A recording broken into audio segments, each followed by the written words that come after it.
നമസ്കാരം. അന്നപൂർണയിലേക്ക് എല്ലാവർക്കും സ്വാഗതം. ഇന്ന് 2026 മാർച്ച് 26 വ്യാഴാഴ്ച. വളരെ പ്രത്യേകതകൾ നിറഞ്ഞ അതിഗംഭീരമായൊരു ദിവസമാണ് ഇന്ന്. ഭഗവാൻ ശ്രീരാമചന്ദ്രൻ്റെ അവതാര ദിനമായ ശ്രീരാമനവമിയും പരമശിവന് ഏറ്റവും പ്രധാനപ്പെട്ട തിരുവാതിര നക്ഷത്രവും ഒന്നിച്ചു വരുന്നു എന്നതാണ് ഈ ദിവസത്തെ ഏറ്റവും വലിയ പ്രത്യേകത.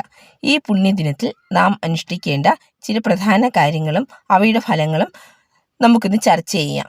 ശ്രീരാമസ്വാമിയുടെയും ഹനുമാൻ സ്വാമിയുടെയും അനുഗ്രഹം ലഭിക്കാൻ ശ്രീരാമ അവതാര ദിനമായ ഇന്ന് ശ്രീരാമക്ഷേത്ര ദർശനം നടത്തുന്നതോ വിഷ്ണു ക്ഷേത്ര ദർശനം നടത്തുന്നതോ വളരെ ഉത്തമമാണ്.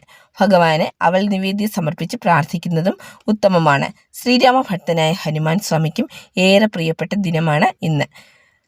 സന്താന ഭാഗ്യം ആഗ്രഹിക്കുന്നവർക്കും മക്കളുടെ ഉന്നമനത്തിനും വിദ്യാഭ്യാസപരമായ അഭിവൃദ്ധിക്കും ഈ ദിവസം ക്ഷേത്ര ദർശനം നടത്തി പ്രാർത്ഥിക്കുന്നത് വളരെ നല്ലതാണ്. ഇന്നേ ദിവസം തിരുവാതിര നക്ഷത്രം കൂടി വരികയാൽ ശിവക്ഷേത്ര ദർശനം നടത്താൻ ആരും മറക്കരുത്. പരമശിവന് കൂവളത്തിലെ അർച്ചന വഴിപാടായി നടത്തുന്നത് മഹാപുണ്യമാണ്.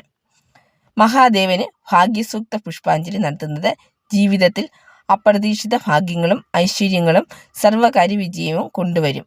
രണ്ട് മഹാശക്തികളുടെയും അനുഗ്രഹം ഒരേ സമയം ലഭിക്കുന്ന ഈ അപൂർവ അവസരം പരമാവധി പ്രയോജനപ്പെടുത്തുക.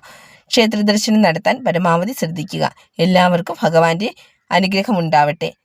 നല്ലൊരു ദിവസം ആശംസിച്ചുകൊണ്ട് നിർത്തട്ടെ. നന്ദി, നമസ്കാരം.